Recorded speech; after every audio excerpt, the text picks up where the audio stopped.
ଓಂ ବ୍ରହ୍ମ ପରମ ବ୍ରହ୍ମ କୂଳ ମାଲିକ ରାଧାସ୍ୱାମୀ ଦୟାଲଙ୍କ ଚରଣରେ ମୋର କୋଟି କୋଟି ପ୍ରଣାମ। ଜଗତଜନନୀ ଶ୍ରୀ ଶ୍ରୀ ବଡ଼ମାଙ୍କ ଚରଣରେ ମୋର ପ୍ରଣାମ। ପରମ ପୂଜ୍ୟପାଦ ବଡ଼ଦା ଆଚାର୍ଯ୍ୟ ପରମ ପୂଜ୍ୟପାଦ ଶ୍ରୀ ଶ୍ରୀ ଦାଦା ଠାକୁର ପରିବାରର ସମସ୍ତଙ୍କ ଚରଣରେ ମୋର ପ୍ରଣାମ।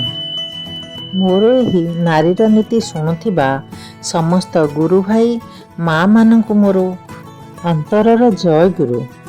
କେମିତି ଅଛନ୍ତି ଆପଣମାନେ? ଠାକୁରଙ୍କ କୃପାରୁ ସମସ୍ତେ ଭଲରେ ଥିବେ ବୋଲି ମୋର ଆଶା। ଆଜି ମୁଁ ଶ୍ରୀ ଶ୍ରୀ ଠାକୁରଙ୍କ ଶ୍ରୀମୁଖ ନିଃସୃତ ନାରୀର ନୀତିର 113 ବାଣୀ ଆପଣମାନଙ୍କ ଆଗରେ ତୋଳି ଧରିବି। ପ୍ଲିଜ୍ ଯେଉଁମାନେ ସବସ୍କ୍ରାଇବ୍ କରିନାହାନ୍ତି ସବସ୍କ୍ରାଇବ୍ କରିଦିଅନ୍ତୁ ଆଉ ବେଲ୍ ଆଇକନ୍ ବି ଦବାନ୍ତୁ। ବେଲ୍ ଆଇକନ୍ ଦବାଇଲେ ଆପଣମାନଙ୍କ ପାଖରେ ମୋର ଠାକୁରଙ୍କ ନାରୀର ନୀତିବାଣୀ ଯାଇ ପ୍ରଥମେ ପହଞ୍ଚିବ। ପ୍ଲିଜ୍ ଆପଣମାନେ କମେଣ୍ଟରେ ଜୟଗୁରୁ ଲେଖନ୍ତୁ। ଲେଖିଲେ ମୋତେ ବହୁତ ଖୁସି ଲାଗିବ ଯେ ଆପଣମାନଙ୍କ ପାଖରେ ମୋର ବାଣୀ ପହଞ୍ଚୁଛି ଯାଇକି। ଏବେ ଶ୍ରୀ ଶ୍ରୀ ଠାକୁରଙ୍କର ଗୋଟିଏ କଥା ଶୁଣିବା। ଶ୍ରୀ ଶ୍ରୀ ଠାକୁରଙ୍କର ଜଣେ ଭକ୍ତ କାଳୀବାବୁ ଠାକୁରଙ୍କୁ ପ୍ରଶ୍ନ କଲେ, ଇଷ୍ଟତପା ହେବ କିପରି? ଶ୍ରୀ ଶ୍ରୀ ଠାକୁର କହିଲେ, କହିବା ଠାକୁର ମୁଁ ତୁମକୁ ଭଲ ପାଏ ଆଉ ସେହି ଭାବରେ ଭାବିବା ଚାଲିବା। କାଳୀବାବୁ କହିଲେ, ଏତେ ଶକ୍ତି କେଉଁଠୁ ମିଳିବ? ଶ୍ରୀ ଶ୍ରୀ ଠାକୁର କହିଲେ, ଅତ୍ୟନ୍ତ କମ୍ ଶକ୍ତିର ପ୍ରୟୋଜନ। ଏଇ ଟିକକ ହେଲେ ସବୁ ଶକ୍ତି ହିଁ ଆସିଯାଏ, ସେ ସବୁ ପାଇଯାଏ। ସର୍ବଧର୍ମାନ୍ ପରିତ୍ୟଜ୍ୟ ମାମେକଂ ଶରଣଂ ବ୍ରଜ। ଏକବାରେ ସହଜ, ଏତେ ସହଜ ଯେ ସହଜଟା କରିଲେ ଯେତେ କଠିନ ହେଉ ନିୟନ୍ତ୍ରଣ କରାଯାଏ। ଶ୍ରୀ ଶ୍ରୀ ଠାକୁର କହୁଛନ୍ତି, ମୁଁ ମୋତେ ଚାହେଁ ଅଥଚ ମୋର ଜୀବନର ଖୋରାକ ଦେବି ନାହିଁ, ଏହା କ'ଣ ହୁଏ?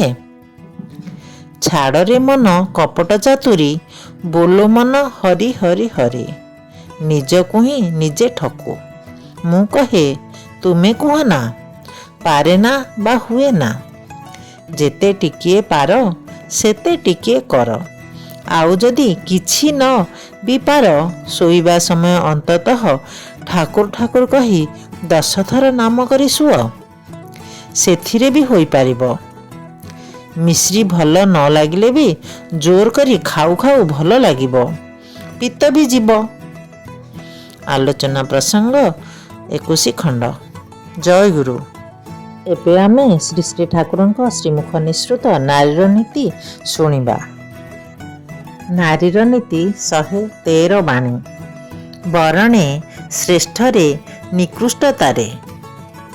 ଶ୍ରେଷ୍ଠରେ ବଂଶାନୁକ୍ରମିକତା ସତ୍ତ୍ୱେ ବି, ଏପରିକି ବିଦ୍ୟା ବ୍ୟବହାରରେ ଶ୍ରେଷ୍ଠ ହୋଇ ମଧ୍ୟ ଯଦି କେହି ହୀନ ଚିନ୍ତା ଓ କର୍ମାନୁଷ୍ଠାନୀ ହୁଏ ଆଉ ତାହା କୌଣସି ଉଚ୍ଚ ଆଦର୍ଶକୁ ବହନ ଓ ପ୍ରତିଷ୍ଠା ନ କରି ସ୍ୱାର୍ଥକୁ ହିଁ ପରିପୁଷ୍ଟ କରେ, ତେବେ ଏପରି ସ୍ଥଳେ ସେ ଶ୍ରେଷ୍ଠ ହେଲେ ବି ନିକୃଷ୍ଟ ବୋଲି ପରିଗଣିତ ହେବ।